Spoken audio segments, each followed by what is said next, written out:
আল্লাহ মর্জি পানি এসে গেছে। তো যাক, পানি পানির কাজ করবে, আমরা আমাদের কাজ করব।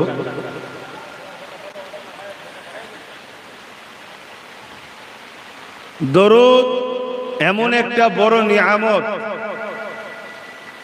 আমরা যদি খেয়াল করে দেখি, अल्लाह 82 जगह जिक्र किया है वाक़ीमुस्सलात, नमाज अदा करने के लिए खुदा ने 82 जगह जिक्र किया है, मगर खुदा तआला नमाज अदा नहीं करते।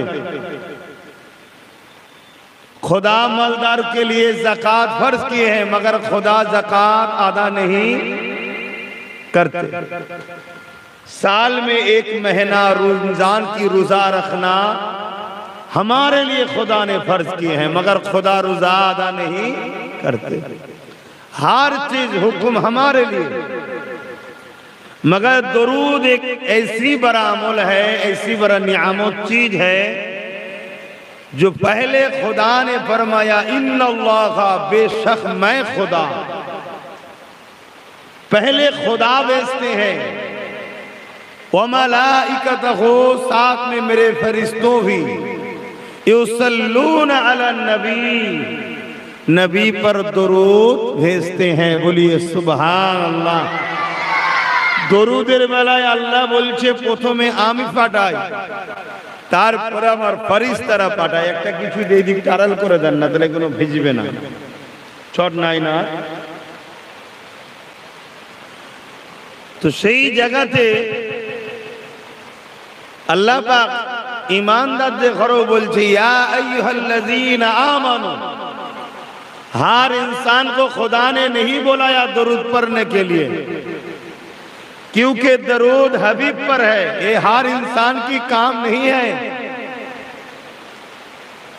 या अय्युहल्लज़ीना आमनू, जो लोग ईमान लाए हैं आओ सल्लू, दरूद पढ़ा करो। बोलिए सुभान अल्लाह।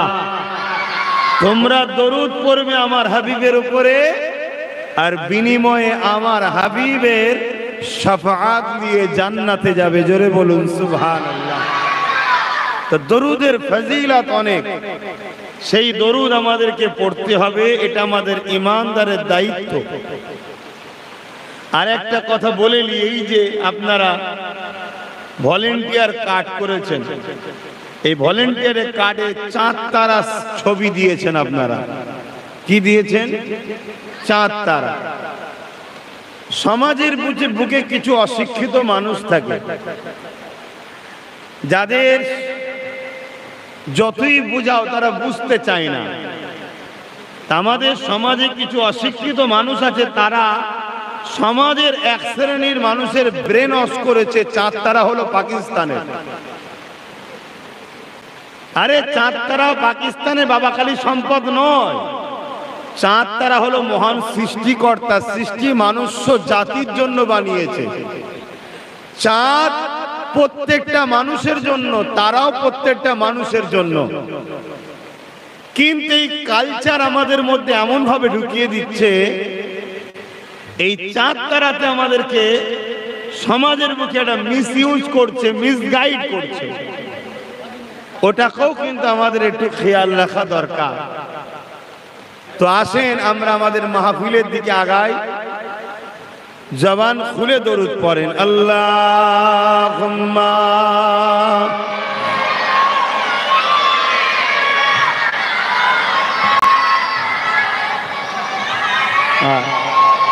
আরে এদিকে না দেখুন।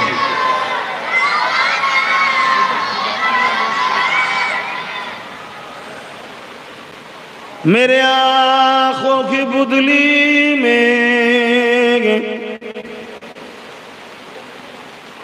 जलवा मोहम्मद का, मेरे दिल के आईने में नक्शा है मोहम्मद का। कोई जन्नत में जाएगा, कोई दोज़ख में पहुँचेगा।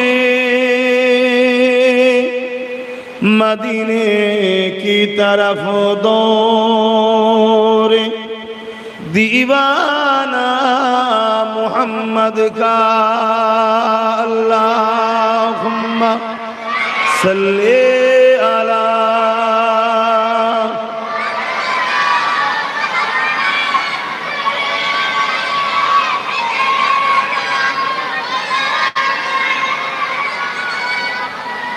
এই কচিগুলো দেখেন কত জোরে জোরে দরুদ পড়ছে, কেন বলেন তো? এরা বেগুনা, তাই আমরা তো পাপী, ওই জন্য আমাদের মুখ দিয়ে দরুদ জোরে পড়তে লজ্জা লাগছে। আর দেখুন এদের গুনাহ নেই, জান খুলে চিল্লাচ্ছে।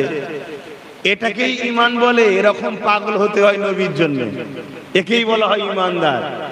দুনিয়া যেন আপনাকে দেখে বলে পাগল নাকি, যখনই দেখবেন দুনিয়াদার আপনাকে পাগল বলবে, জানবেন কাজ লেগে গেছে। এই বেপানা মোহাব্বত করার নাম হলো ঈমান রাসূলের উপরে, জান প্রাণ সবকিছু কুরবান করে রাসূলের উপরে মোহাব্বত করার নাম হলো ঈমান। আজ এই বাচ্চা কোনো দেখুন কোনো গুনাহ নাই, এদের জন্য লজ্জাও লাগে না, আর আমাদের প্রেস্টিজে লাগছে। জোরে পড়বো, এটা কেমন ব্যাপার না? এগুলো আমাদের গুনাহ আমাদেরকে এই দিকে টেনে রেখেছে। मदगारे जिसी का रसूले खुदा हो, उसे और हिम्मत का परवाह किया है। मदन को चले आएंगे कमली वाला, डूबते डूबते ही संभल जाएगा। अल्लाहुम्मा सल्ले अला।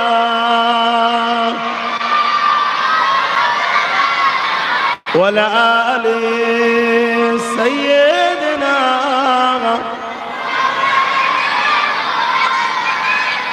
कलमे ला इलाहा इल्लल्लाह, ला इलाहा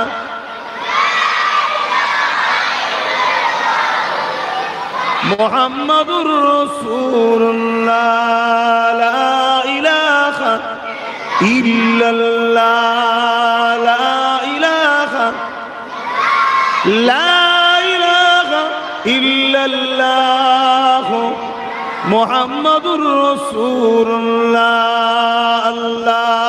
अल्लाहुम्मा सल्ले अला।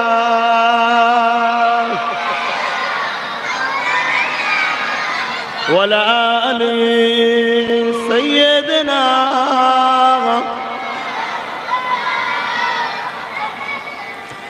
وقال الله تعالى في كلام المسيح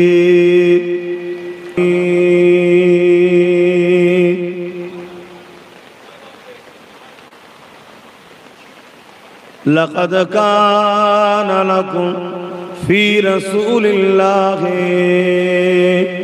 أسوة حسنة।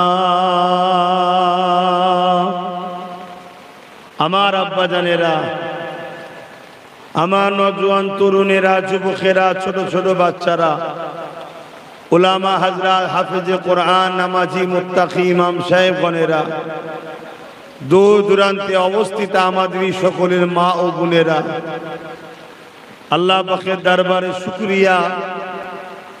আল্লাহ পাকের একজন মাহবুব বান্দা স্মৃতিতে মাহফিল, এবং যে মাহফিলে আল্লাহ আমাদেরকে বসার তৌফিকও দিয়েছেন, তাই সকলে বলি আলহামদুলিল্লাহ। হয়তো আরো মানুষ আসার চিন্তা ভাবনা নিচ্ছিল আশপাশ থেকে, কিন্তু আল্লাহর মর্জি ঠিক সময়েতে পানি এসে গেছে। তবে আমি রাস্তায় যখন আসছিলাম আশপাশে দেখেছি পানি হচ্ছিল, অলরেডি হালকা হালকা শুরু হয়েছে। তো যাই হোক, আল্লাহ পাক যেটা করেন আমাদের সবার ভালোর জন্য করেন। যেটাকে আমরা হয়তো তৎক্ষণাৎ বুঝতে পারি না, কিন্তু অবশ্যই আল্লাহ যেটা করেন ভালো করেন। আজকের আমাদের উদ্দেশ্য দ্বীন ইসলামের গুটিকত কথা আলোচনা, শোনা, বলে শুনে উভয়কে আমল করার জন্য আল্লাহ তৌফিক দেন। বলুন আল্লাহুম্মা আমিন। এই পৃথিবীতে আগেও বলেছি, আবার বলছি, হাজারো ধর্ম আছে। যার যেটা বিশ্বাস, যার যেটা আস্থা, যার যেটা ভক্তি তার কাছে। আমরা আমাদেরটা নিয়ে খুশি না বেজার? ইসলাম নিয়ে আমরা খুশি না বেজার? তাই বলুন আলহামদুলিল্লাহ। আজ কিন্তু আমরা দেখছি পুরো বিশ্ব জুড়েই ইসলামের উপরেই কিন্তু সর্বদিক দিয়ে টার্গেট। বর্তমান পরিস্থিতিকে সামনে রেখে গুটি কত কথা বলতে চাইছি, অসুবিধা আছে নাকি আপনাদের? এতটুকু মাথার মধ্যে ঢুকিয়ে নেবেন, ইসলাম শব্দটার বাংলা মানে হলো শান্তি, আর ব্যাপক অর্থ হলো এমন একটা সিস্টেম, এমন একটা রাস্তা, এমন একটা পথ যে পথে দুনিয়া ও আখিরাতের কল্যাণ ও শান্তি আছে। জোরে বলুন সুবহানাল্লাহ। ইসলাম এর ব্যাপক অর্থ হলো ক্ষুধার্ত মানুষকে খানা খাওয়ানো, বস্ত্রহীনকে বস্ত্র দেওয়া,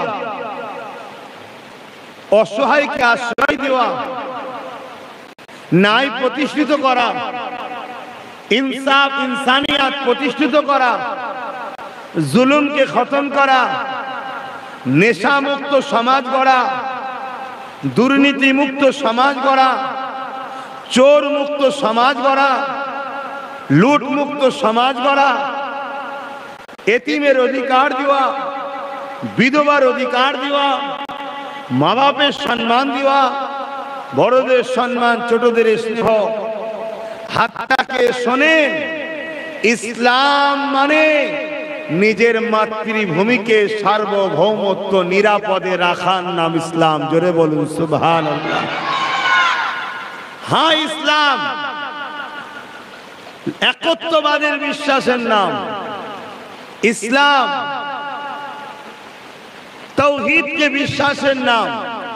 ইসলাম নামাজ, রোজা, দাড়ি, টুপিরও নাম, কিন্তু এটা ব্যক্তি জীবনের নাম। এটা ব্যক্তি জীবনের কামিয়াবি। আর সমাজ জীবন হলো ইসলামে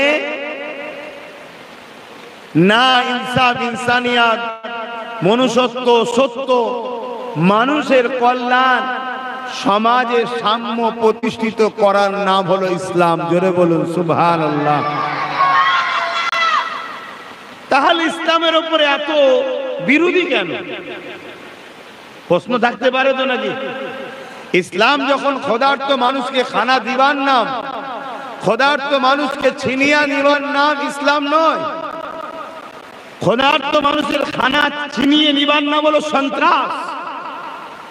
আর ওই সন্ত্রাসদের মুখ থেকে, সন্ত্রাসের বিরুদ্ধে লড়াই করে ক্ষুধার্ত মানুষের অধিকারকে পাইয়ে দিবার নাম ইসলাম। আমার মাইকের আওয়াজ বুঝতে পাচ্ছেন তো? কেন পানির আওয়াজে আমি ঠিক বুঝতে পারছি না। ইসলামটাকে প্রথমে আমাদের বুঝতে হবে। কেন আজ আমেরিকা থেকে শুরু করে, ফ্রান্স থেকে শুরু করে, ব্রাজিল থেকে শুরু করে, ইউরোপ দুনিয়া, পশ্চিমা দুনিয়া, সর্ব জায়গাতে উঠে পড়ে লেগেছে ইসলামকে মিটিয়ে দাও। বড় দুঃখের সাথে বলতে হয়, আমাদের সোনার ভারতবর্ষ, যে দেশ হাজার হাজার বছর ধরে হাজার ধর্ম, হাজার ভাষার মানুষকে দেশ বুকে করে আগলে রেখেছে, কখনো ধর্ম নিয়ে দেশে সমালোচনা হয় না। বড় দুঃখের সাথে বলতে হয়, আজকে এদেশেও ওই পশ্চিমা, ওই ইউরোপ, ওদের কালচার আমার দেশেতেও ঢুকে গেছে। যে কালচার আজকে আমার দেশেও একদল মানুষ ইসলামকে মিটাবার জন্য আওয়াজ তুলছে। হাত্তাকে আমার পশ্চিম বাংলাতেও নদীর উপারে বেশি দূরে নয়, কোন একজন মানবরূপী পশু এটাও বলছে কোরআনকে ব্যান করা দরকার। শুনছেন? কারণ কি? কোরআন তো সন্ত্রাস খতম করার জন্য শিক্ষা দিয়েছে, কোরআন তো চুরি বন্ধ করার শিক্ষা দিয়েছে, কোরআন তো যুব সমাজকে নেশা থেকে বাঁচাবার শিক্ষা দিয়েছে, কোরআন তো নারীদের ঘরে জ্যান্ত পুঁতে দেওয়া হতো সেই নারীদের বাঁচার অধিকার দিয়েছে, কোরআন তো ইনসাফ প্রতিষ্ঠিত করেছে, ন্যায় প্রতিষ্ঠিত করেছে, মানুষের অধিকার দিয়েছে, কোরআন সভ্য সমাজ গড়ার কথা বলেছে, কোরআন বলেছে এমন একটা সমাজ গড়ো যে সমাজে কোনো মানুষের উপরে জুলুম না করে, অন্যায় না হয়, মানুষ যেন সাম্য শান্তিতে বসবাস করতে পারে। তাহলে সেই কোরআনের বিরুদ্ধে এত বড় কথা বলার কারণ কি? আমার ভূমিকাটা আপনারা বুঝতে পারছেন তো নাকি, না অন্য কিছু আলোচনা করব? কেন আমি প্রথম এসেছি আপনাদের এলাকায়, আপনারা এখন কোন হাওয়াতে ঘোরেন আমি তো জানি না। তাই বর্তমান যেটা ঘটনা ঘটছে এটাকে সামনে রেখেই আমি আপনাদেরকে কিছু তারিখে হাদিস শোনাবো। এই যে ইসলামের বিরুদ্ধে লাগা, এটা কি নতুন না আগেও হয়েছে? যে আগেও হয়েছে। কারণ কি? কারণটা খুঁজতে গেলে আগে কারা ইসলামের বিরোধী করেছিল তাদের লাইফটা দেখতে হবে, তারা কেমন ব্যক্তিত্ব দেখতে হবে, তাদের চরিত্র, তাদের আখলাক, তাদের আদর্শ, তাদের মনুষ্যত্ব, তাদের বিবেক, তারা কেমন ধরনের মানুষ ছিল এটা জানতে হবে। যদি জানেন আর আজকে কারা বিরোধী করছে এদের সঙ্গে টালি করেন, আপনি উত্তর পেয়ে যাবেন ইসলামের বিরোধী করার কারণ কি আর কারা বিরোধী করে। খুব ভালো করে শোনেন, ইসলামের বিরোধী যুগে যুগে করে আসছে। এখানে আরো একটা কথা আপনাদের বলি, এআই বলে একটা অ্যাপ বেরিয়েছে নতুন করে, দেখছেন তো নাকি? এই অ্যাপ পুরো বিশ্বের মানুষকে ধ্বংসের মুখে ঠেলবে। এই অ্যাপ মানুষকে সমাজের বুকে অশান্তি বাড়াবে। তো ইসলাম নিয়ে সমাজের বুকে একটা সমালোচনা আছে, ইসলাম নাকি 1500 বছরের। আপনাদের কি ধারণা? অনেক মুসলমানেরও ধারণা ইসলাম 1500 বছরের। হযরত প্রফেট মুহাম্মদ সাল্লাল্লাহু আলাইহি ওয়াসাল্লাম থেকে নাকি ইসলাম শুরু। এটা একটা চরম অসত্য মিথ্যা কথা। তাহলে ইসলাম কবে থেকে এটাও একটু জানা দরকার আছে না? না একটু বিনিময় করুন, আছে না? নাই। তবে আরো ধর্ম আছে, সেই ধর্ম কবে থেকে কার বয়স কত ও নিয়ে কিন্তু আমার আলোচনাও নেই, সমালোচনাও নেই।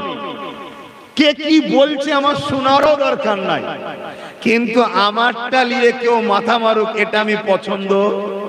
জোরে বলুন হ্যাঁ। আপনি সত্য কথা বলুন, আপনাকে বাহবা দেবো।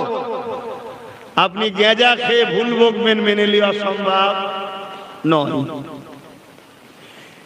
এই পৃথিবী নামক গ্রহটাকে মহান সৃষ্টিকর্তা সৃষ্টি করেছে মানুষ্য জাতিকে পরীক্ষা নিবার জন্য, পরীক্ষার হল।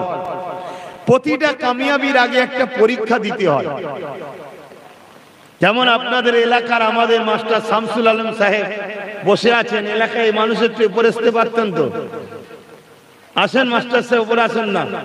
আমাদের খুব কাছের মানুষ উনি, আপনাদের এলাকারই মানুষ, পাশের পাড়ায় বাড়ি, চেনেন তো সবাই নাকি? দীর্ঘদিন শিক্ষকতা করছেন। কোন ছেলে কেমন পড়াশোনা করে না করে সব জানে না? জানে না?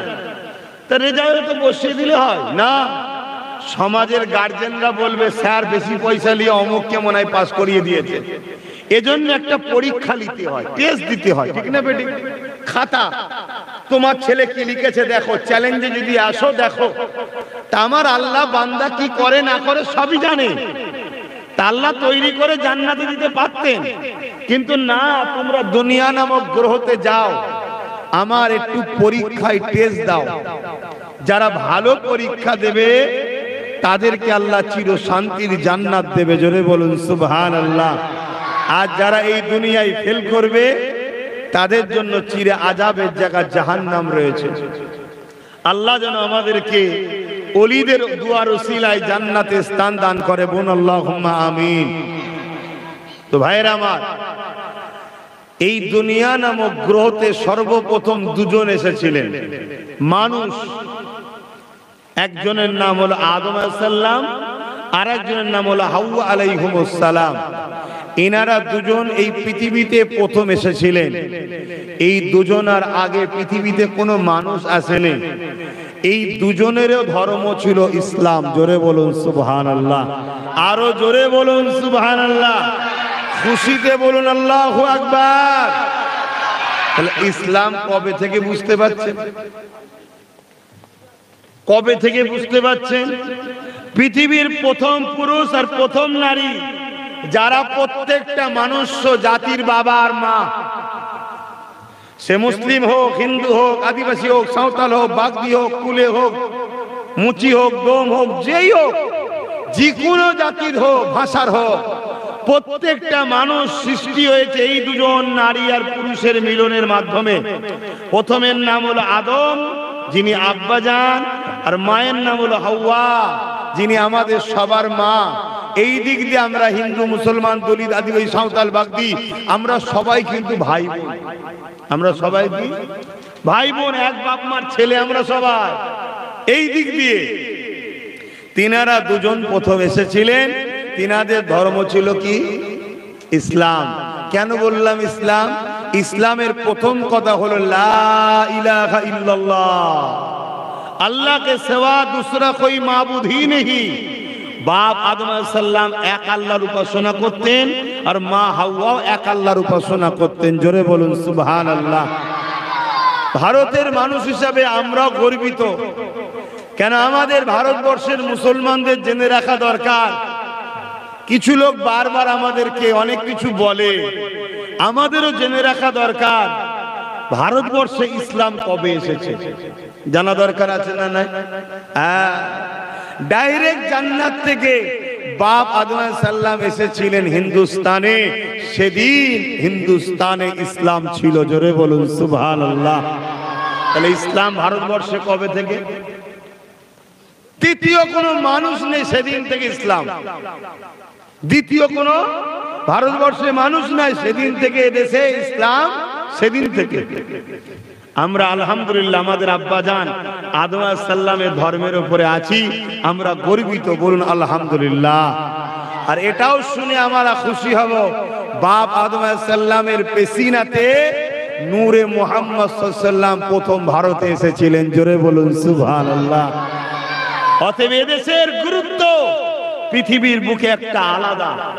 কিন্তু দুঃখের বিষয়, আজকে এই দেশটাও এক শ্রেণীর মানুষ, অশিক্ষিত মানুষ, অসভ্য মানুষ দেশটাকে ধ্বংস করার জন্য ধর্ম ধর্ম করে ইসলামের পিছনে লেগে একটা মহলকে খারাপ তৈরি করছে। এই ইসলামের পিছনে লাগার কারণটা কি এবারে আসুন। ইসলামের পিছনে লেগেছিল ফেরাউন। কি নাম? ফেরাউন। ফেরাউন কেমন ব্যক্তি ছিল? মিশরের একটা জালিম শাসক ছিল, অত্যাচারী শাসক ছিল, লুটেরা ছিল, খুনি ছিল, চরিত্রহীন ছিল, সারাবি ছিল। মানুষদের উপরে নিজেকে প্রভু হিসাবে চাপিয়ে দিয়েছিল। তাই ফেরাউন দেখলো ইসলামকে যদি রুকা না যায়, ইসলাম বলছে মানুষ কখনো মানুষের প্রভু হতে পারে না, মানুষ গরিব হতে পারে, কারো দাস দাসী হতে পারে না। ইসলাম মানুষকে ইনসাফ দেয়, ইনসানিয়াত দেয়, ন্যায় দেয়, সত্য দেয়। ইসলামকে যদি রুকা না যায়, মুসাকে যদি রুকা না যায়, তাহলে কিন্তু আমার এই দুর্নীতি, অন্যায়, অত্যাচারের সাম্রাজ্য বন্ধ হয়ে যাবে। আপনারা এটাও মাথায় রাখবেন, যুগে যুগে ইসলামের দুই শ্রেণীর লোক চরম বিরোধী করেছে। এক শ্রেণী হলো অত্যাচারী শাসক, আর দ্বিতীয় হলো ধর্মের নামে ভণ্ডরা। ধর্মের নামে ভণ্ড ধর্মগুরু যারা, তারা ইসলামের চরম বিরোধী করেছে। কেন? ইসলাম এই দুজনের পর্দা ফাঁস যুগে যুগে করেছে। আর ইসলামের আলোতে এদের হাতের যারা গোলাম হয়েছিল, কৃতদাস দাসী ছিল, তারা দলে দলে আজাদ হয়ে ইসলামের দিকে চলে গেছে। জোরে বলুন সুবহানাল্লাহ। এজন্য এদের ইসলামের উপরে টার্গেট।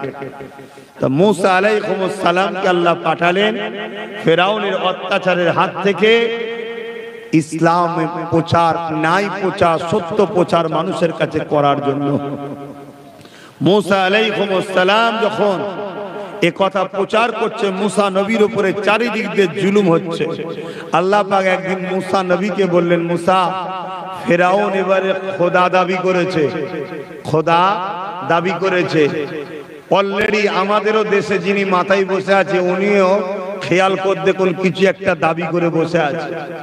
আগামী দিন উনি খোদা হওয়ার স্বপ্ন করবে। দেখেন, কথা মিলিয়ে নেবেন। ইতিহাস বলছে এরা পাওয়ারের জোরে মানুষের প্রভু হতে চায়, আর এদের হাতের খদ্দের হলো তথাকথিত অশিক্ষিত মূর্খ ভাড়াটিয়া 200 টাকা মদের বোতল পাওয়া লোকেরা, এদের হাতের খোরাক। কেন আবু জেহেল এইরকমই বাহিনী তৈরি করেছিল, করে সমাজে সব তার ভয়, তার আতঙ্ক ছড়িয়েছিল। তো ফেরাউন ঠিক এরকমই করেছিল।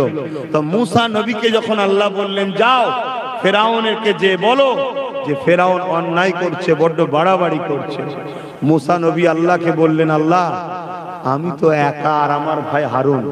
ফেরাউন মিশরের রাজা, তার অনেক অস্ত্র আছে, সৈন্য আছে, মিলিটারি আছে, ফোর্স আছে। আপনি যেতে বলছেন আমি যাব, তবে আপনি আমাকে একটা পাওয়ার দেন। খুব মন দিয়ে শোনেন, একটা পাওয়ার দেন। মুসা নবী কি পাওয়ার চেয়েছিলেন? পারমাণবিক বোম চেয়েছিল নাকি? মুসা নবী বলেছিলেন, আল্লাহ আপনি আমার সিনাতে পাওয়ার দেন। জোরে বলুন সুবহানাল্লাহ। সিনার পাওয়ারটাকে কি বলা হয়? ঈমান। সিনার পাওয়ারটা কি বলা হয়? ঈমান। যেটা আমাদের আজকে খুবই দুর্বল, নেই বলবো না, খুবই দুর্বল। এই জন্য তো আজকে আমাদের এই দুর্দশা। মুসা নবীকে আল্লাহ বললেন, যাও, দিলাম। মুসা নবী চলে গেলেন ফেরাউনের রাজদরবারে গিয়ে ফেরাউনকে মুসা নবী বোঝাতে লাগলো। ফেরাউন লেগে লাল হয়ে গিয়ে মুসা নবীকে কতল করার জন্য, শহীদ করে দিবার জন্য নানা রকম ভাবে চেষ্টা চালাতে লাগলো। কিন্তু আল্লাহ পাকের সাহায্যে, ইমানের পাওয়ারে, সিনার পাওয়ারে মুসা নবীকে ফেরাউন কোন দিক দিয়ে কবজা করতে পারেনি, কোন দিক দিয়ে মুসা নবীকে জব্দ করতে পারেনি, কোন দিক দিয়ে মুসা নবীকে নত করতে পারেনি। এই সময় ফেরাউনের দরবারে বসে থাকা বড় বড় জ্যোতিষীরা মুসা নবীর বিষয়ে ফেরাউনকে বলতে লাগলো, ও ফেরাউন রাজা মশাই, এই মুসাকে কখনো রুকা সম্ভব নয়, কেননা ইনি আসমানি পাওয়ারের জোরে লড়ছে, ইনাকে রুকা সম্ভব নয়। ওই সময় ফেরাউনও বলেছিল, তাহলে আমিও আধ্যাত্মিক পাওয়ার নিয়ে আসব। কি করবে? 70,000 জাদুকর ভাড়া করে নিয়ে এসছে, মানে শয়তান ঠিক তার চেলাই নিয়ে এসছে 70,000 জাদুকর। তারা সব একটা করে রশি নিয়ে এসেছে, রাজ দরবারে ছেড়েছে, সব সাপ হয়ে গেছে, 70,000 সাপ মুসা নবীর দিকে তেড়ে তেড়ে যাচ্ছে। আল্লাহ পাক বলছেন, মুসা, এই তুমি মোবাইলে তো শোনো না, তোমার হাতের লাঠিটা ছাড়ো, তোমার হাতে লাঠিটা ছাড়ো। মুসা নবী লাঠি ব্যবহার করতেন, আশা লাঠি ব্যবহার করা সুন্নতে নবী, আমার নবীও লাঠি ব্যবহার করতেন, আশা। এই লাঠি ছাড়ো। তো মুসা আলাইহিস সালাম যখন এই লাঠিটা ছেড়েছে, বিশাল একটা সাপ হয়ে গেছে। জোরে বলুন সুবহানাল্লাহ। এখানে একটা বুঝার বিষয় আছে, 70,000 সাপ হয়েছে জাদুকরদের, আপনারা কেউ সুবহানাল্লাহ বললেন না, আর মুসা নবীর লাঠি সাপ হয়েছে, সুবহানাল্লাহ বললেন কেন? হাই চিন্তা ফেরাউনের দরবারও হয়েছিল, 70,000 সাপ তৈরি হয়েছে। যে 70,000 জাদুকর একটা একটা করে সাপ বানিয়েছে, তারাও যখন মুসা নবীর লাঠিটা সাপ হয়ে গেল, তারাও দাঁড়িয়ে পড়লো। দাঁড়িয়ে পড়ে ফেরাউনের ভাতাওয়ালা, যে ভাষা আপনারা বুঝবেন, ভাতা বোঝেন তো নাকি? যখন আমাদের সমাজে ভাতাওয়ালা ইমাম আছে, ভাতাওয়ালা মৌলী সাহেব আছে, ভাতাওয়ালা জাদুকর ছিল ফেরাউনের পোষা, শুনছেন তো নাকি? তারা সব দাঁড়িয়ে পড়েছে, তারা সব দাঁড়িয়ে পড়ার পরে অবাক হয়ে গিয়ে ফেরাউনের ক্ষমতার কাছে ভয় না করে ফেরাউনের কাছ থেকে আস্তে আস্তে আগিয়ে গিয়ে সব মূসা নবীর কদমে গিয়ে হাজির হয়ে যায়।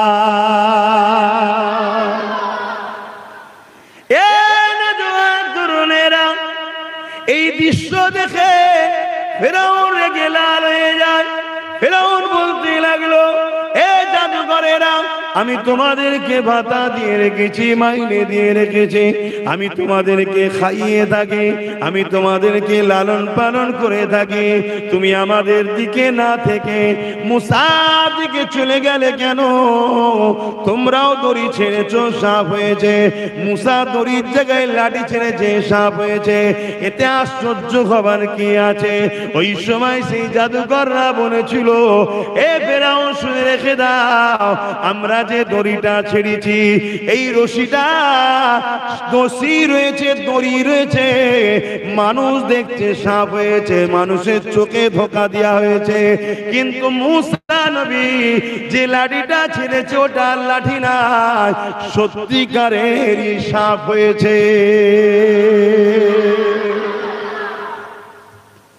কারামত, এই মুজিজা আর জাদুর মধ্যে পার্থক্য এটা। জাদু অরিজিনালটা পাল্টায় না, অরিজিনালি থাকে, লোক অন্য জিনিস দেখে। আর মুজিজা সত্যিকারের তাবদীল হয়, পাল্টে যায়। জোরে বলুন সুবহানাল্লাহ। অর্থাৎ ৭০,০০০ জাদুকর রশি ছেড়েছে, রশিটা রশি আছে, জনগণ দেখছে সাপ, এটা হলো জাদু। আজকেও জাদু আছে না? না, জাদু মানুষকে ধোঁকা দেয়, জাদু মানুষের আয় অস করে। আর মুজিজা কি? মুজিজা হলো সত্যিকারের জিনিসটাকে পাল্টে দেয়। কেন? এটা আল্লাহর পক্ষ থেকে হয়। জোরে বলুন সুবহানাল্লাহ। এই দৃশ্য দেখে ৭০,০০০ জাদুকর ইমানের কালেমা পড়ে মুসলমান হয়ে গেছে। জোরে বলুন সুবহানাল্লাহ। তাহলে ফেরাউনের রাগ হবে না? হবে না যে আমার দিক থেকে ৭০,০০০ জাদুকর চলে গেল। তা আজকেও যদি কোন ফেরাউনের দিক থেকে তার দলের লোকেরা আস্তে আস্তে যদি ইসলামের দিকে যায়, আজকের ফেরাউনদের রাগ হবে না? হবে না? তাহলে ইসলামের উপরে রাগটা কেন মাথায় ঢুকছে? শুনছেন তো নাকি? একটু সরাসরি দেবেন, না হয় আমি ভাববো সব ঘুমিয়ে পড়েছে। যেন অনেক লোক দেখবেন চেয়ে চেয়ে ঘুমিয়ে যাবে, চোখ চেয়ে আছে দিকে কাজ চালাচ্ছে, তাহলে কষ্ট হবে আমার। তাহলে যুগে যুগে ইসলামের বিরোধী হয়েছে। দ্বিতীয় বিরোধী কে করেছে? নমরুদ। নাম শুনেছেন? পৃথিবীর রাজা ছিল। মুসা আলাইহিস সালামকে আল্লাহ পাঠালেন, যাও আমার বান্দাগুলোকে নমরুদ তার দাসত্ব করাচ্ছে, নমরুদ গোলামি করা শিখাচ্ছে, নমরুদ মানুষের উপরে জুলুম করছে, নমরুদ বেইনসাফি করছে, নমরুদ খুন করছে, নমরুদের অন্যায়ের বিরুদ্ধে কেউ কথা বললে নমরুদ তাকে জেলে ভরে তাকে হত্যা করছে। অতএব এই অত্যাচারী শাসক নমরুদের অত্যাচারের হাত থেকে মানুষ জাতিকে বাঁচাবার জন্য ইব্রাহিম নবী এসেছিলেন। আমরা তো ইসলামের মূল রাস্তা ছেড়ে দিয়েছি, আমরা তো ভুল রাস্তায় ছুটছি, এজন্য তো আমাদের দুর্দশা আজকে খারাপ। জানি না আমার আওয়াজ আপনারা নিতে পারবেন কিনা, আর পছন্দ হবে কি জানি না, তবে আপনাদের কাউকে পছন্দ অপছন্দের জন্য আমি কথা বলতে আসিনি। আমি এসেছি আমার স্রষ্টাকে রাজি খুশি করার জন্য। কেন? আমাকে দায়িত্ব দিয়েছে তিনি, কুনতুম খায়রা উম্মাতিন উখরিজাত লিন-নাসি তা'মুরুনা বিল মা'রুফ ওয়া তানহাউনা আনিল মুনকার। উম্মতে মুহাম্মাদি আমরা হলাম শ্রেষ্ঠ উম্মত। কুনতুম খায়রা উম্মাহ, আমরা শ্রেষ্ঠ উম্মত। কেন শ্রেষ্ঠ? আমাদের জন্য দুটো কাজ আল্লাহ দিয়েছে, যেটা অন্য নবীদের উম্মতে ছিল না, আমাদের জন্য দিয়েছে। কি? অন্যায় দেখলে মিটাও, ন্যায়কে প্রতিষ্ঠিত করো। কেন? আর নবী আসবে না। এই নবীরা দুনিয়ার বুকে এই দুটো কাজই করেছে, অন্যায় মিটিয়ে ন্যায়কে প্রতিষ্ঠিত করেছে। জোরে বলুন সুবহানাল্লাহ। আর এই কাজ এখন আল্লাহ আমাদের দিয়েছে। খায়ের উম্মত করেছে। কেন? অন্যায় মিটাও, ন্যায় প্রতিষ্ঠিত করো। এটা হলো আমাদের ডিউটি। আমরা আমাদের ডিউটি ছেড়ে দিয়ে আজকে আমরা ঘুরে বেড়াচ্ছি। বলুন, কোন অফিসে আপনি চাকরি করবেন আর আপনি যদি অফিসের ডিউটি পালন না করেন, মাইনে দেবে অফিস? মাইনে দেবে? আপনার দেখভাল করবে? আপনার সুখে দুঃখে কোম্পানির সাথ দেবে?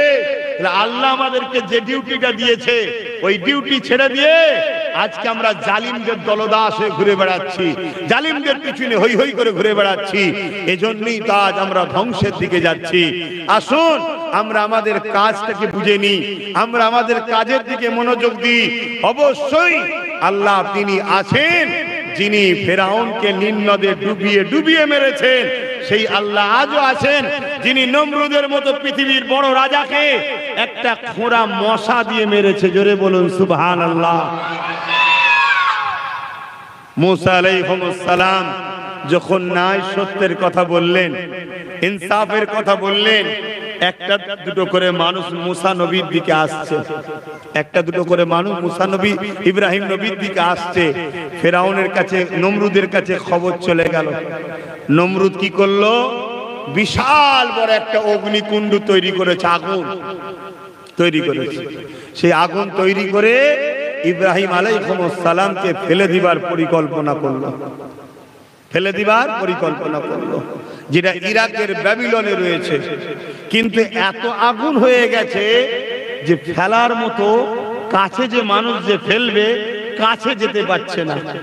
এজন্য একটা কপিকল করলো, চরকি করলো, যেটাকে ঘুরিয়ে দূর থেকে ছুঁড়ে ফেলে দেবে। ইব্রাহিম নবীর অপরাধ কি? ইব্রাহিম নবীর অপরাধ হলো নমরুদ ছিল অত্যাচারী। ইব্রাহিম নবী নমরুদের বিরুদ্ধে ছিল। ইব্রাহিম নবীর অন্যায় কিছুই ছিল না। নমরুদ ছিল চরিত্রহীন। ইব্রাহিম নবী নমরুদের বিরুদ্ধে ছিল। ইব্রাহিম নবী গরিবদের পক্ষে ছিল। নমরুদ গরিবদেরকে শোষণ করত। ইব্রাহিম নবী ইনসাফ ইনসানিয়াতের পক্ষে ছিল। নমরুদ মানুষের উপরে জুলুম প্রতিষ্ঠিত করেছিল। এ যুবকেরা, তরুণীরা, বাপেরা, এই জন্য ইব্রাহিম নবীকে মিটাতে চাইলো। ওই আগুনে যখন ফেলে দিতে লাগবে, হযরত জিবরাইল আলাইহিস সালাম আগে আসলে ওই চরকিকে ধরে ফেললে, ধরে ফেলে বলতে লেগেছে, ইব্রাহিম আপনাকে আগুনে ফেলা হচ্ছে, আপনি কি জানেন? ইব্রাহিম নবী বললেন, হ্যাঁ আমি জানি। ওই সময় জিবরাইল বলতে লাগলো, আপনি যদি বলেন আমি তাহলে এর এখনই ব্যবস্থা করে দিতে পারি। আপনি যদি বলেন, এ যুবকেরা, তরুণীরা, বাপেরা, আমাদের আব্বা জান হযরত ইব্রাহিম খলিলুল্লাহ, যিনি মুসলিম জাতির পিতা, তিনি কি বলেছিলেন? ও হযরত জিবরাইল, আপনি চলে যান, আল্লাহ আমাকে পরীক্ষা নিচ্ছে, এই পরীক্ষার সময় আপনি ডিস্টার্ব করবেন না। আমাকে নমরুদ আগুনে ফেলছে কেন? আমি হকের পক্ষে, ন্যায়ের পক্ষে, সত্যের পক্ষে, আল্লাহর পক্ষে। তাহলে আমার আল্লাহ তিনি তো অবশ্যই দেখতে পাচ্ছেন এই নমরুদের আগুন থেকে আল্লাহ পাক তিনি বাঁচাতে পারেন, তিনার ক্ষমতা অবশ্যই রয়েছে। আর আমার আল্লাহ যদি ইব্রাহিমের প্রেমের পরীক্ষা নিয়ে নমরুদের আগুনে ফেলে আমাকে যদি পুড়িয়ে দিয়ে আল্লাহ পাক খুশি হন, আমি ইব্রাহিম আল্লাহকে এত ভালোবাসি, একবার নয় হাজার বার যদি আবার জান পায়, হাজার বারই আল্লাহর খুশির জন্য আগুনে পুড়তে রাজি আছি। আরো জোরে বলুন সুবহান। আর আমাদের ঈমান কি? আমাদের আল্লাহর উপরে প্রেম কি? বলুন। নিজের যেটা মাথায় ঢুকে গেছে সেটাই ঠিক, সেটা কোরআন সুন্নাহ অনুযায়ী হচ্ছে কি হয় না ও আমার জানার দরকার নেই। এটাই তো আমাদের কালচার হয়ে উঠেছে এখন, এজন্যই তো আমরা ক্ষতিগ্রস্ত। আসুন, এখনো সময় আছে, পরিবর্তন হয়। আমার রাসূল পাক সাল্লাল্লাহু আলাইহি সাল্লামের সুন্নাহকে মেনে নেন, নবীর জীবন আদর্শকে মেনে নেন, তবেই আল্লাহ আমাদেরকে সাহায্য করবেন। আবার বিজয় আসবে, আবার সন্ত্রাস মুক্ত পৃথিবী তৈরি হবে। জোরে বলুন সুবহানাল্লাহ। আমরাই পারি এই পৃথিবীকে জুলুম হাত থেকে বাঁচাতে, আমরাই পারি এই পৃথিবীর সর্বধর্মের গরিবের অধিকার ফিরিয়ে দিতে, আমরাই পারি এই পৃথিবীতে অসহায় শোষিত লাঞ্ছিত বঞ্চিত সে যে কোনো ধর্মের হোক আল্লাহর সৃষ্টিকে বাঁচানোর নাম ইসলাম, তাদেরকে অধিকার ফিরিয়ে দিতে আমরাই পারি। কিন্তু দুঃখের বিষয় আমরা তো এখন দালালি দলদাস হয়ে খাটাচ্ছি। কি কথা খারাপ লাগছে? আমি রবি হজ করি বাপ, আপনারা তো নিয়ে চলে এসেছেন, আমি কখনো আসিনি। দেখেন কি বলছেন, প্লেন কথা বলে চলে যাবো নাকি?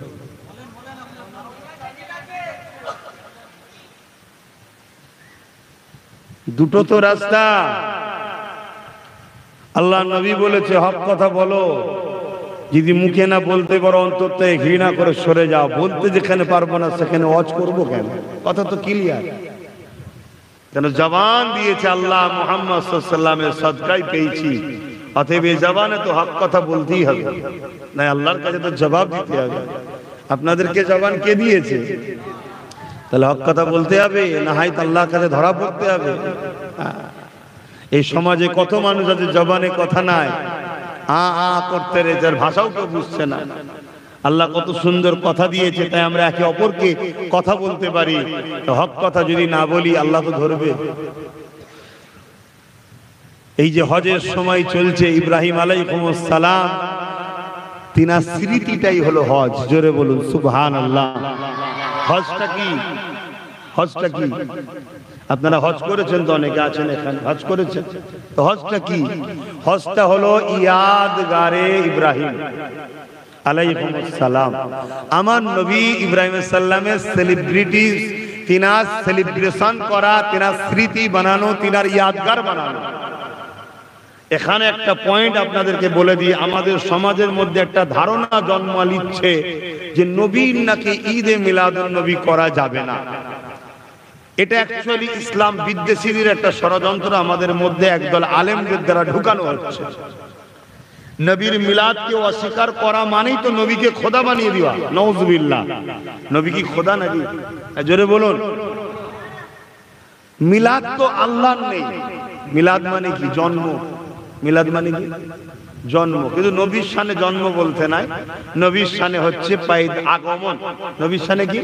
আগমন। এটা সম্মানের স্বার্থে বলতে হয়, কারণ নবী মানুষ ঠিকই কিন্তু আমাদের মতো নয়। তাই নবী পাক সাল্লাল্লাহু আলাইহি ওয়াসাল্লামের মাউলুদ, আগমন, উপস্থিত হওয়া, এই যে আনন্দ আলোচনা সভা হয়, এটাকেও অনেকে অস্বীকার করছে যে ইসলামে কোনো নাকি ইয়াদগার নাই, সেলিব্রেশন নাই, স্মৃতি বানানো নাই। এটা চরম একটা আমাদেরকে ধোঁকা ও মিথ্যা বলা হচ্ছে। ইসলামের একটা বড় ফরজ হলো হজ। 5 স্তম্ভের মধ্যে একটা বড় হলো কি? হজ। আর ইবাদত দুই ধরনের হয়, একটা ইবাদতে মালি আর একটা হচ্ছে ইবাদতে বাদানি। একটা শরীরের ইবাদত, একটা ধন দৌলতের ইবাদত। নামাজটা হলো শরীরের ইবাদত, যাকাতটা হলো মাল ধন দৌলতের ইবাদত, রোজাটা হলো শরীরের ইবাদত, আর হজটা হলো ধন দৌলত ও শরীর উভয়ের ইবাদত। জোরে বলুন সুবহানাল্লাহ।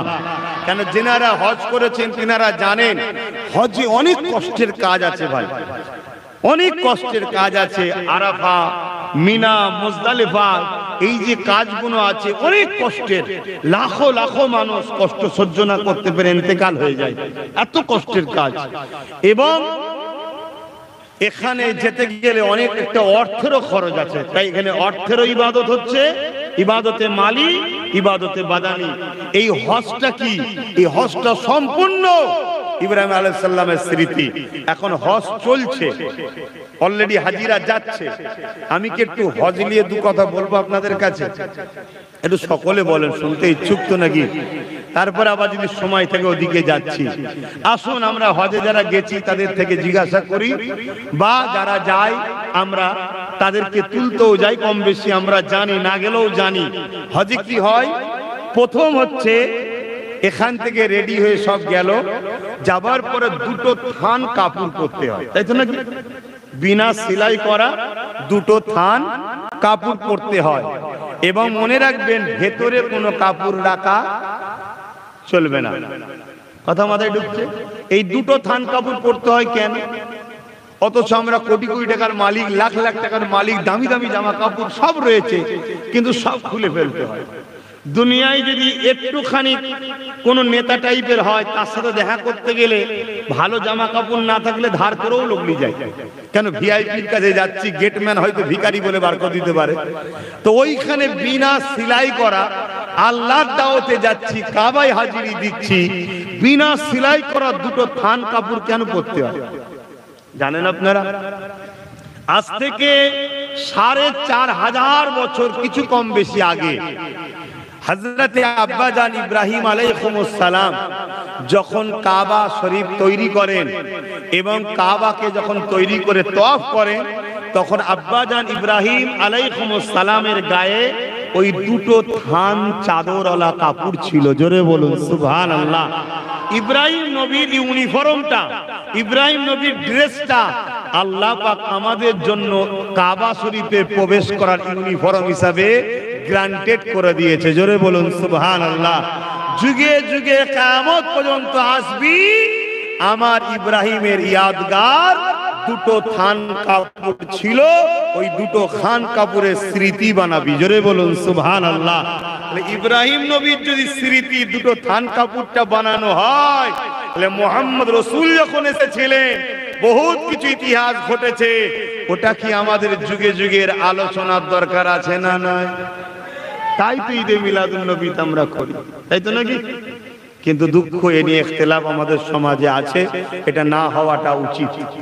তো যাক, ইব্রাহিম আলাইহিস সালাম, কেউ প্রশ্ন করতে পারেন যে আল্লাহ, ইব্রাহিম নবীর সময় তো সেলাই মেশিন ছিল না, তাই থান কাপড় পরেছিল। এখন তো সেলাই মেশিন আছে, তাহলে থান কাপড় পরার কি দরকার? আল্লাহ পাক বলছেন না, আমার ইব্রাহিমের পছন্দ আমার পছন্দ হয়েছে, তোমাদেরকে পড়তে হবে। জোরে বলুন সুবহানাল্লাহ। তাহলে দুটো থান কাপড় পরে নিলাম, এবারে কি কাজ বলুন? এবারে চলুন কাবা শরীফের দিকে আগাই। আল্লাহর কাবার দিকে তাকাবেন, আল্লাহর ঘর কাবা শরীফ, ওখানে আমার আল্লাহ থাকেন এমনটা নয়। ওই ঘর কি ইব্রাহিম নবী বানিয়েছিলেন, বানাবার পর আল্লাহ পাককে বলেছিলেন, আল্লাহ পাকে ঘর আপনি বানাতেন, বললেন বানালাম। এই ঘরকে আপনি মজুরি আমাকে দেন। আল্লাহ পাক বলেছেন, ইব্রাহিম রে, আমি তোমার বানানো ঘরকে আমার ঘর বলে অ্যাকসেপ্ট করলাম। অর্থাৎ আল্লাহ বললেন যে আমার ঘর, এতেই ঘরের মর্যাদা বেড়ে গেল। এই ঘরের মর্যাদা বাড়াবার জন্য আল্লাহ বললেন আমার ঘর। মোটেই আল্লাহ ওখানে থাকেন এমনটা নয়, নাউজুবিল্লাহ। এই আকীদা যেন না আসে। কথা বুঝে আসছে? তো যাই হোক, দ্বিতীয় নম্বর কথা, ইব্রাহিম আলাইহিস, আমরা কাবা শরীফের দিকে আগাবো। কাবা শরীফের দিকে যখন প্রথম নজরটা পড়বে, সঙ্গে সঙ্গে যে দোয়াটা চাইবেন ওই দোয়া আল্লাহ কবুল করে লাই। জোরে বলুন সুবহানাল্লাহ। এটা হলো আল্লাহর ঘর দেখার নজরানা গিফট। আমার ঘর দেখেছিস, তুই কিছু চা, যেটা চাইবি শরিয়ত সম্মত, হারাম দোয়া নয়, ওটাই কবুল আল্লাহ করে নাই। জোরে বলুন সুবহানাল্লাহ। এবারে আমরা কি করব? এবারে আমরা কাবা শরীফের মাথা বেনা পরব। কাবা শরীফের মাথা বেনাবার পর বাঁ হাতে হাজারে আসওয়াদকে রেখে কয়েক কদম পিছনে নিয়তটা করে নিয়ে হাজারে আসওয়াদে চুমা দিতে হবে। এই যুবকেরা যদি ঠোঁট লাগিয়ে দিতে পারো দিতে হবে, যদি ঠোঁট লাগানো সম্ভব না হয়, কেন এখন হাজির সংখ্যা দিনকে দিন বেড়ে যাচ্ছে, তাহলে দূর থেকে হাত লাগিয়ে যদি হাতে চুমা দাও, চুমা দেওয়ার হক আদায় হয়ে যাবে। যদি হাত লাগাতে না পারো, দূর থেকে যদি হাতে ইশারা করে ওই হাতও চুমা দাও, ওটাও হক আদায় হয়ে যাবে। এই যুবকেরা, তরুণেরা, এই হাজারে আসওয়াদে চুমা দেওয়া হবে কেন? হাজারে আসওয়াদ একটা পাথর, ওই পাথরকে চুমা দেবো কেন? এই যুবকেরা, তরুণেরা, বাপেরা, এ বিষয়ে আমরা সবাই জানি।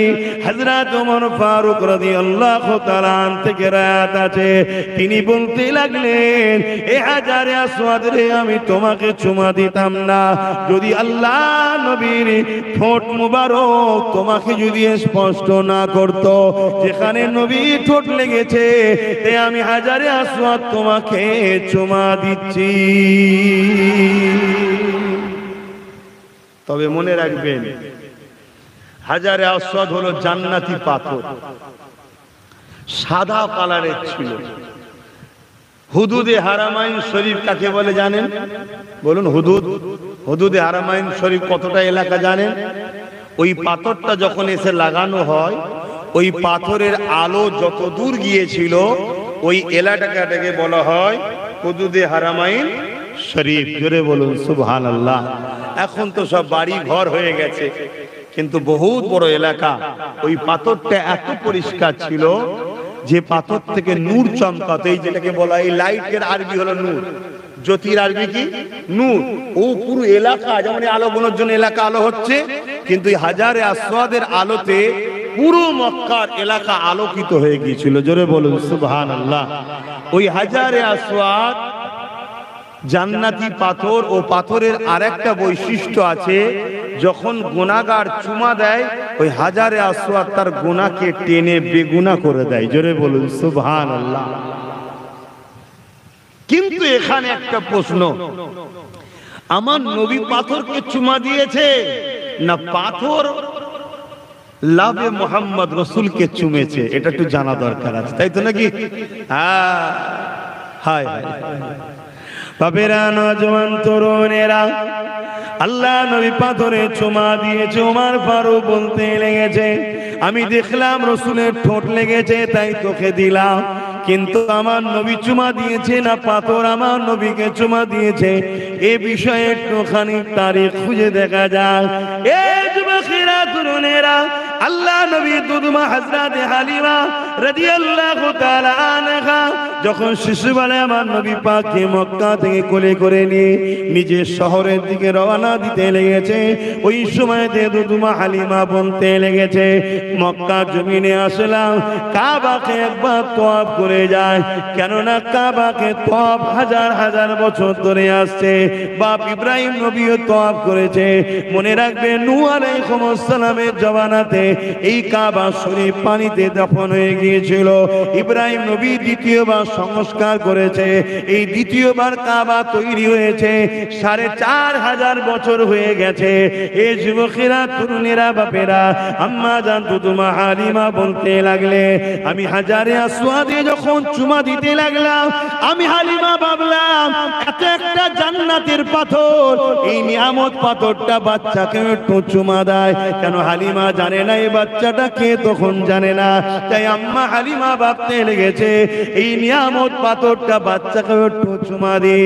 এই রকম ভেবে যখন আমি মুহাম্মদ রাসূলুল্লাহ শিশু নবীর দুই কোলেতে এমন করে দুই হাতের বগলে যখন হাতটা দিয়ে আমি ধরলাম চুমা দিবার জন্য এগিয়ে নিয়ে যাব, পাথরটা তখন এখন যে জায়গায় ছিল কাবায় লাগানো ওই জায়গায় তখন থাকতো না, ওটা জমিনের উপরে রাখা ছিল।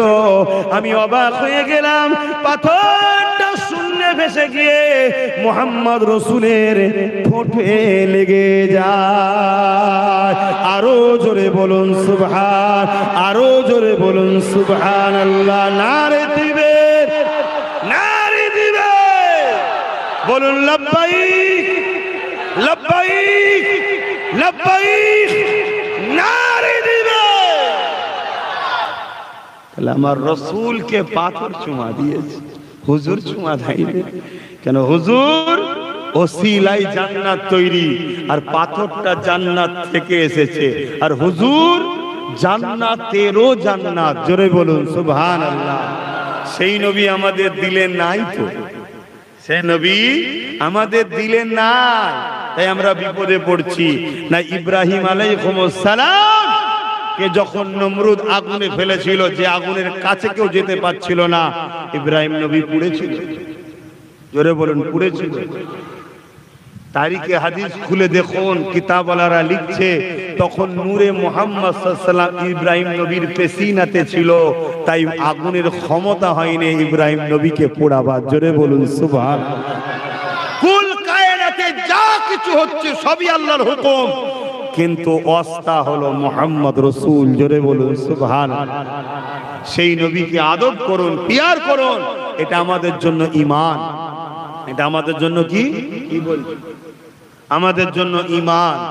আর ঈমান যদি না থাকে তাহলে বিজয় কখনো সম্ভব নয়।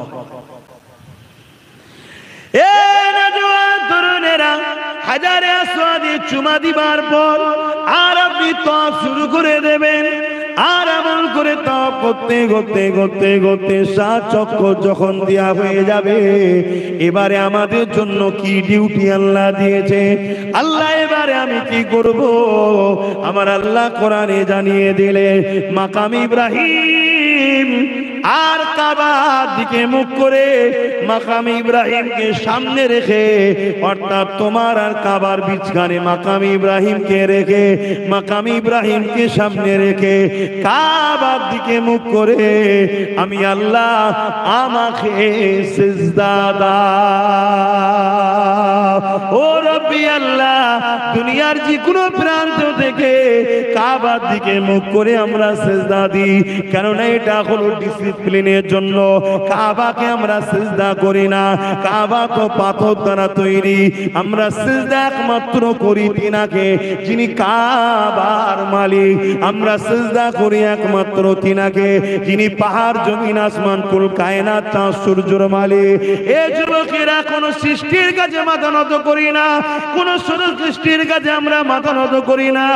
আমরা চাঁদের কাছেও মাথা নত করি না, সূর্যের কাছেও মাথা নত করি না, কোন এমন কারো কাছে মাথা নত করি না।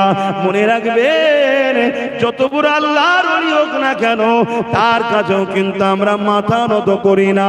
কেন? মাথা নত একমাত্র পাওনাদার হলে, মাথা নত একমাত্র হক হলো আল্লাহর। এই আল্লাহ ছাড়া অন্য কারো কাছে মাথা আমরা নত করি না। ও আল্লাহ, সারাটা জীবন তোমার কাছে মাথা নত করেছি। হিন্দুস্তানের মুসলমান যদি হয়, সে বলবে আল্লাহ কাবাকে সামনে রেখে মসজিদের মধ্যে যাতে কাতারটা সিধে থাকে, যদি যে যেদিকে খুশি সিজদা দেয়, আল্লাহ তো সব জায়গায় সর্বদিকে আছে, তাহলে তো হয়ে যেত। কিন্তু না না না, মসজিদে কেউ দক্ষিণ দিকে, কেউ উত্তর দিকে, কেউ পূব দিকে, চারিদিকে সিজদা দেবে। মসজিদে বিশৃঙ্খলা হবে, ডিসিপ্লিন থাকবে না। এই ডিসিপ্লিনের জন্য আল্লাহ কাবা হলো পৃথিবীর বিছখান, কাবাকে আল্লাহ কিবলা বানিয়েছে। আমাদের ইসলাম যে হক, তারও একটা প্রমাণ হলো এটা, পৃথিবীর বীজখান হলো কাবা। শুনছেন তো নাকি? পৃথিবীর পুরো পৃথিবীর বীজখান কোথায়? কাবা। বিজ্ঞানীরা 1000 বার রিসার্চ করেছে, 1000 বার তারা বলতে বাধ্য হয়েছে পৃথিবীর বীজখান কোথায়? কাবা। এবং পৃথিবীতে প্রথম পানি নেমে গিয়ে যে জমিনটা উঠেছিল, ওই জমিনটা হলো কাবা। জোরে বলুন সুবহানাল্লাহ। এই পুরো পৃথিবীটা পানির উপরে ভাসমান, এটা আপনারা সবাই জানেন, তাই তো নাকি? কিন্তু প্রথম যে জায়গাটা দেখা গেছিল, ওই জায়গাটা হলো কাবা, ওই জমিনটা। জোরে বলুন সুবহানাল্লাহ। তো যাই হোক, তাহলে আমরা কাবাকে সিজদা, জোরে বলি, করি না। আমরা মা বাপ হোক, হাত্তাকে আমার দয়ার নবীকে আমরা জানের থেকে বেশি ভালোবাসি, কিন্তু দয়ার নবীকেও সিজদা, জোরে বলুন, করেন নাকি? করি না। কেন করি না? সিজদার হক একমাত্র আল্লাহর। জোরে বলুন সুবহানাল্লাহ। এমনকি আমার নবী পাক সাল্লাল্লাহু আলাইহি ওয়াসাল্লামের সাহাবা হুজুরদের একটা ইতিহাস আপনাদেরকে শোনাই। একদিন এক সাহাবী আমার রাসূলের কাছে আসলেন, এসে বললেন যে হুজুর, একদিনে সব দিন শিখানো যায় না, তারপরে এসেছি যখন যেটা সামনে আসছে একটু বলার চেষ্টা করছি। হুজুর, আমার একটা উট আছে, উটটা পাগল হয়ে গেছে। ভাই, উট যদি পাগল হয়ে যায় তাহলে পশু ডাক্তারের কাছে যেতে হবে, তাই তো নাকি? ডাক্তারের কাছে যেতে হবে। সে সাহাবী হুজুরের কাছে এসেছে। কেন? সাহাবী ছিল, সাহাবী ছিল, আনাড়ি ছিল না। সাহাবীরা জানে আমার হুজুরের কাছে সব সমস্যার সমাধান আল্লাহ দিয়েছে। জোরে বলুন সুবহানাল্লাহ। তাই আমার রাসূল পাকের কাছে এসে বললেন, হুজুর, আমার উটটা পাগল হয়ে গেছে। আল্লাহর নবী সাহাবারাও যারা আগে থেকে বসেছিলেন, তারা বড় থতমত হয়ে গেল। এই বিষয়ে হুজুর কি বলে দেখি। আল্লাহর নবী বলেন, চলো তো বাবা, ওর উটের কি হয়েছে একটু দেখি। আর আল্লাহর নবী যাচ্ছেন, ধরুন এই দিক দিয়ে যাচ্ছেন, উটটা ওই দিকে সব মানুষকে ধরছে আর কামড়াচ্ছে, তাড়া করছে। যার উট, রাসূল যখন উটের দিকে এগিয়ে যাচ্ছে, সবাই বলছে হুজুর আপনি যাবেন না, উটটা পাগল হয়ে গেছে, লোকের ক্ষতি করছে। আল্লাহ নবী কি বলেছিলেন শোনো মঙ্গে, আল্লাহ নবী বলেছিলেন এ সাহাবারা, ও উটটা তোমাদের নবীকে চেনে। জোরে বলুন সুবহানাল্লাহ। হায় হায়, উটটা নবী চিনলো। আমাদের সমাজের মুফতি মাওলানা নবী চেনে না, বলছে আমাদের মতো মানুষ, বলছে মরে গেছে, বলছে শাফাত করতে পারবে না। এরকম সোশ্যাল মিডিয়ায় শোনা যায় না, যায় না? একটু কথা বলছেন না কেন? উটটা নবী চিনেছে, আর আশরাফুল মখলুকাত হয়ে নবী চিনতে পারলো না।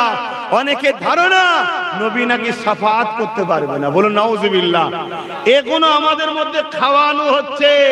এটা হলো পশ্চিমা দুনিয়া, ইউরোপ দুনিয়ার মত। এগুলো কেন আপনারা জানেন? ওয়াশিংটনের সিলেবাস পড়ানো হয় মাদ্রাসায়, এটা জানেন আপনারা?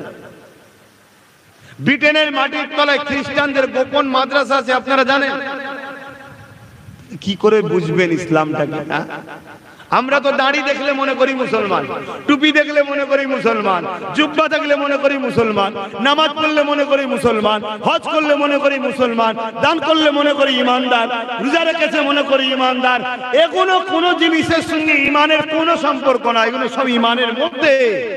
ঈমান হলো হুজুরকে চিনি আদবের সাথে, মোহাব্বতের সাথে, জানের থেকে বেশি ভালোবেসে মেনে নিবার নাম ঈমান। জোরে বলুন সুবহানাল্লাহ। হায়, তাহলে কি ওয়াজ করব, কোন দিকটা বলবো বলে, কোন দিকটা আলোচনা করব? শোনো, মাদ্রাসা দুই ধরনের, মসজিদ দুই ধরনের, খানকা দুই ধরনের। সব জায়গা মুসলমানদের ইসলামের মধ্যে দুই ধরনের আছে। একটা হলো মুহাম্মদ সাল্লাল্লাহু আলাইহি ওয়াসাল্লাম ও তিনার সাহাবা ও আহলে রাসূলদের অনুসারী। আরেকটা হলো ইসলামের দুশমনদের বানানো ওয়াশিংটন থেকে আসা সিলেবাস। ওয়াশিংটন চেনেন না? আরে চেনেন তো নাকি? আমেরিকাতে আমেরিকা, ওয়াশিংটন থেকে সিলেবাস। ওই সিলেবাস আমার ভারতের অনেক মাদ্রাসায় পড়ানো হয়। ওইখান থেকে অনেক কিছু আমার ভারতের মসজিদে আছে, অনেক ইমামও আছে। কথা মাথায় ঢুকছে না? ঢোকে না? তাদেরকে দেখতে হুবহুব ইসলাম, কিন্তু তারা মূলত অরিজিনাল ইসলাম নয়। তাদের কাজ একটা, কি কাজ? কি কাজ? একটাই কাজ, কি? নামাজ ছেড়ে দাও না, রোজা ছেড়ে দাও না, হজ ছেড়ে দাও না, সব দাও, শুধু ওদের পাওয়ার ঈমানটা কেড়ে নাও, বাস। যে দেশে পারমাণবিক শক্তি আছে ওই দেশকে সবাই ভয় করে না? করে না? কেন ভয় করে? ওর কাছে পারমাণবিক বোমা আছে, মেরে দিলে ক্ষতি হয়ে যাবে, তাই না?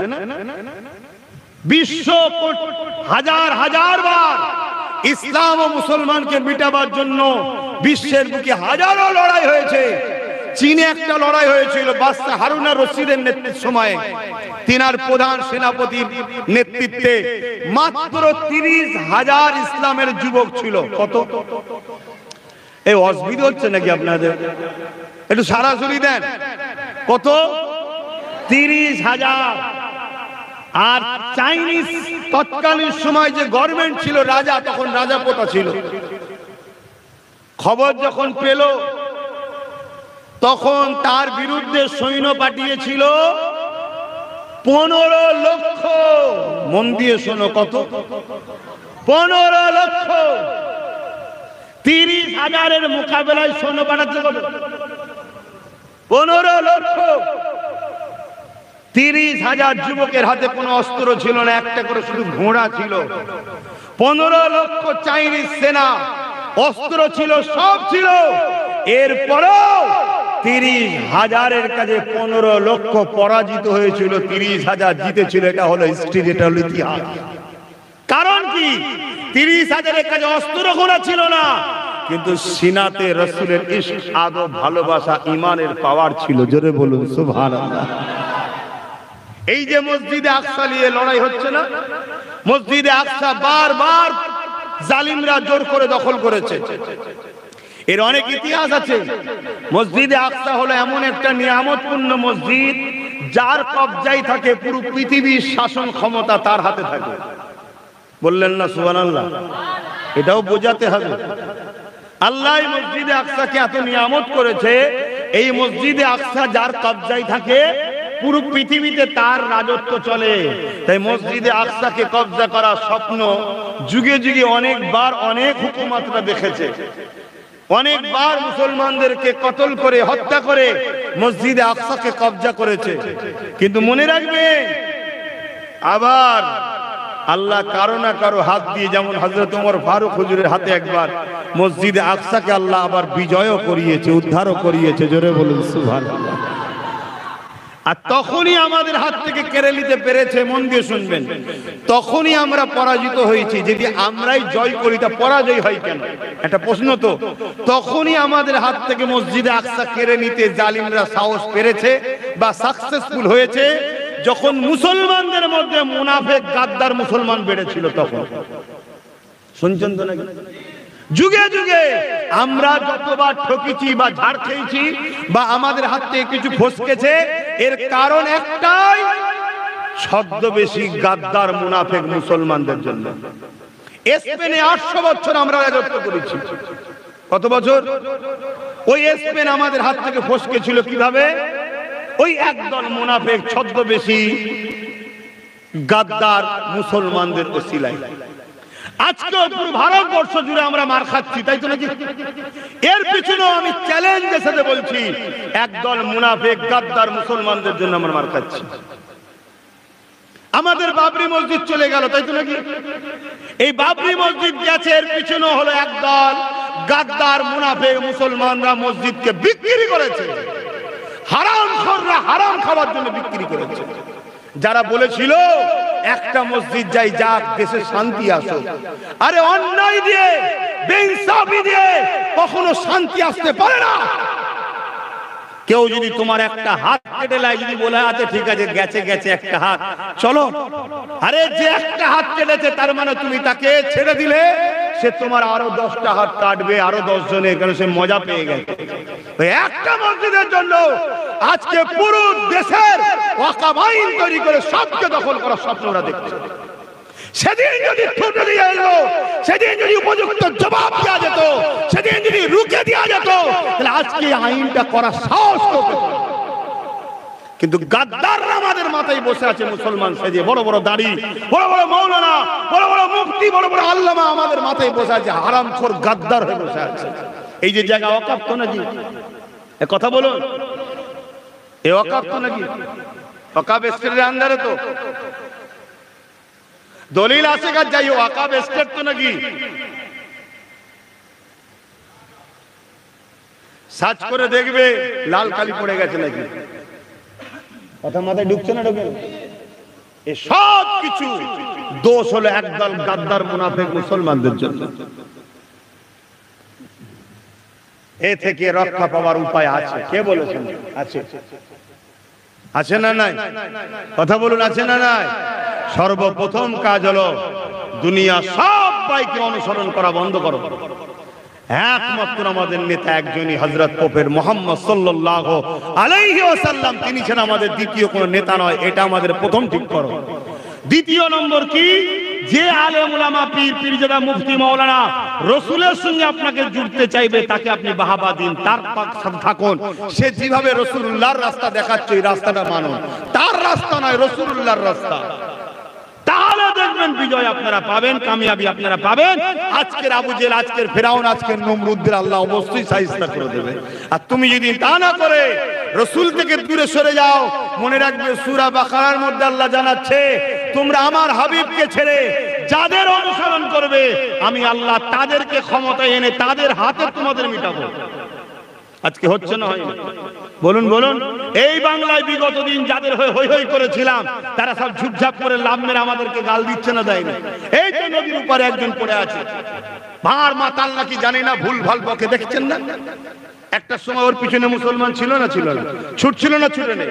আরে আমি না করি, আমার কম করেছে না, করে নেই? আর আজকে কি বলছে? মুসলমানকে শেষ করতে গেলে ওদের হাতে নয় ভাতে মারো, বলছে না? বলেন। তাহলে এটা তো আমরা আমাদের পাওনা নিয়ে এসেছি, আমরা তো আমাদের ক্ষতি আমরা টেনে নিয়ে এসেছি। একে তাকে তো দোষ দিয়ে লাভ নাই। নিজের দিকে তাকাও, নিজে পরিবর্তন হও। আলহামদুলিল্লাহ, আল্লাহ আমাদেরকে অবশ্যই সাহায্য করবেন। জোরে বলুন সুবহানাল্লাহ। হযরতে সালাউদ্দিন আইবি নাম শুনেছেন তো নাকি? মসজিদে আকসা একবার উদ্ধার করেছিল সেলিবিয়ারা উদ্ধার করে নিয়েছিল। পৃথিবীর তৎকালীন সময় তারা সুপার পাওয়ার ছিল। এক এক সময় এক একজনের সুপার পাওয়ার থাকে। তবে মনে রাখবেন, পৃথিবীর ইতিহাস 100 বছরের উপরে কোন জুলুম টিকে থাকতে, ইসলামের বিরুদ্ধে কেউ টিকে থাকতে, জোরে বলুন, বলবেন না? পুরো পৃথিবী 100 বছর আগে, আজ থেকে 98 বছর হতে চলেছে, কি 97 বছর হচ্ছে কম বেশি, পুরো পৃথিবী চলতো হযরতে নাম ভুলে যাচ্ছি, সুলতানের নাম ভুলে যাচ্ছি, আব্দুল হামিদ সাহেব রহমাহুল্লাহ হুজুরের ইশারা এই কালচারে চলতো। কথা বুঝে আসছে? কিন্তু 100 বছর কি 98 বছর ধরে, 100 বছর হতে চলেছে, পুরো পৃথিবী এখন ইউরোপ দুনিয়ার নেতৃত্বে চলছে। শুনছেন তো? ইউরোপ দুনিয়ার কালচার, ইউরোপ দুনিয়ার আদর্শ, ইউরোপ দুনিয়ার ঘোল পুরো পৃথিবীকে খাওয়ানো হচ্ছে। যে ইউরোপ দুনিয়ার মধ্যে আমেরিকা হলো এখন বাদশা, যে আমেরিকায় প্রতি 1 সেকেন্ডে একটা নারী ধর্ষণ হয়, একটা নারী খুন হয়। যত আমরা আমেরিকাকে ফলো করব, তত আমার দেশের রেপ বাড়বে। বাড়ছে না? বাড়বে না? এই কালচার আমার দেশের কালচার নয়। আমরা এখন ইউরোপ দুনিয়ার কালচারে অভ্যস্ত হয়েছি। ওই কালচারে থেকে আমাদেরকে বেরিয়ে আসতে হবে। তো যাই হোক, যে কথা বলতে যাচ্ছিলাম, তো হযরত সালাউদ্দিন আইবি রহমাতুল্লাহ আলাইহি তিনার সময়তে সেলিবিয়ারা কাবা মসজিদ আকসাকে দখল করেছিলেন। উনি দুনিয়ায় আগমন করলেন, জন্ম হলেন, 9 বছর বয়সে বাজারে গেছেন একটা মসজিদের মেহরাব কিনতে গিয়ে একটা সুন্দর মেহরাব পছন্দ হয়েছে। দোকানদারকে বলছে এই মেহরাব, চাচার সাথে গেছে, চাচাকে বলছে এই মেহরাবটা কেনেন, আমাদের মসজিদে রাখবো। দোকানদার বলছে এই মেহরাব বিক্রির জন্য নয়, এটা গিফটের জন্য আমরা করেছি। সালাউদ্দিন আইবির তখন বয়স মাত্র 9 বছর। কত বয়স বাবু? 11। মানে এর থেকেও ছোট। মন দিয়ে শুনুন, এর থেকেও ছোট বাচ্চা। ওইখানে যে বাচ্চাটা মোবাইল নিয়ে করছে, তোর বয়স কত বাবা? 13 বছর। ওর থেকেও ছোট, আর ওর হাতে মোবাইল। আর 9 বছরের সালাউদ্দিন কি বলছে শুনুন, আর আমার বাচ্চা কি বলছে শুনুন। এই জাতকে শেষ করছি আমরা নিজেরাই। আজকে যে দুনিয়া আমাদেরকে লুটছে, মারছে, কাটছে, এটা আমাদের পাওনা, আমরা নিজেরা ভোগ করছি, কিচ্ছু করার নেই। এ থেকে তুমি 1000টা সরকার চেঞ্জ করে এলেও এর রেহাই হবে না। এর জন্য নিজেকে প্রথম চেঞ্জ করতে হবে। সেই চেঞ্জের দুটো রাস্তা আছে। প্রথম রাস্তা যেটা বললো, হুজুর পাক সাল্লাল্লাহু আলাইহি ওয়াসাল্লামের আদর্শ নেতৃত্ব ছাড়া পৃথিবীর কারো নেতৃত্ব চলবে না, সব নেতৃত্ব মানা হারাম। শুনছেন না? শোনেন না? এবারে হুজুরের রাস্তা যে দেখাবে, তাদেরকে আমরা আমাদের ইমাম বানাবো, হুজুর বানাবো, পীর বানাবো, মুফতি বানাবো, লিডার বানাবো, রাজনীতির নেতা বানাবো তাদেরকে, যারা হুজুরের রাস্তা দেখাবে। বাকি কোন রাস্তাতে আমরা না। এই আকীদা তৈরি করুন। কত পার্সেন্ট কোনো মাইনে রাখে না। যদি কত পার্সেন্ট মাইনে রাখতো, তাহলে বদরে 313 জনের বিজয় হয় কি করে? কত পার্সেন্ট যদি মাইনে রাখতো, তাহলে 1 মঈনুদ্দিন আজমিরি পুরো হিন্দুস্তানের অন্যায়কে খতম করে কি করে? কত মাইনে যদি পার্সেন্ট রাখতো, হতভাগা আকবর মুগলে আজম তার অত্যাচারের হাত থেকে মানুষ জাতিকে বাঁচাতে মুজাদ্দেদ আল-পেশানি একা কি করে বিজয় হয়েছিল। অতএব আমাদেরকে মূল রাস্তায় ফিরে আসতে হবে, নচেত আমাদের রেহাই নেই। আল্লাহ যদি আমাদেরকে সাহায্য না করে, তাই রেহাই পাবেন কি করে? তো চলে আসুন। সালাউদ্দিন আইবি 9 বছরের বাচ্চা দোকানে গেছে। দোকানদার বলছে এটা গিফটের মাল, এটা বিক্রি নয়। সালাউদ্দিন আইবি বাচ্চা ছেলে দোকানদারকে বলছে, তাহলে ওটা আমাদেরকে গিফট করুন, আমরা মসজিদেই তো লাগাবো। তখন দোকানদার বলছে, এটা তাকে গিফট করব যে সেলিবিয়াদের হাত থেকে আল্লাহর ঘর মসজিদকে উদ্ধার করতে পারবে, বাইতুল মুকাদ্দাসকে। জোরে বলুন সুবহানাল্লাহ। 9 বছরের বাচ্চা। সালাউদ্দিন বলছে, আলহামদুলিল্লাহ, জমা করে রাখুন, যত্ন করে, আমি এটা নিজে মসজিদ আকসায় লাগাবো। জোরে বলুন সুবহানাল্লাহ। আর আমাদের বাচ্চারা কি বলে? কি PUBG গেম খেলে। আমাদের বাচ্চারা কি করে? আব্বাকে গাল দেয়, মাকে মারতে যায়। কি কথা ভুল হচ্ছে? এগুলো বাচ্চাদের দোষ না বাপ মার দোষ? স্যার আমাকে দাওয়াত করেছেন, আবার আপনার এলাকা, অসুবিধা হচ্ছে না তো? দেখুন তাহলে প্লেন দুটো মোহাম্মদের কথা বলে চলে যায়। আর হয়েও গেছে সময়, কিন্তু তারপর আমি 1:30 পর্যন্ত 10:30 পর্যন্ত করতে চাইছি, আপনাদের অসুবিধা? আরে বলছে সারা রাত, ইনি আবার বলছে সারা দিন আজকে। হ্যাঁ ঠিক আছে, আলহামদুলিল্লাহ। তুমি থাকবে সারা রাত, একটু পরে আবার ঘুমিয়ে পড়বে না তো এখানে, ঠিক বলছো? আচ্ছা ঠিক আছে।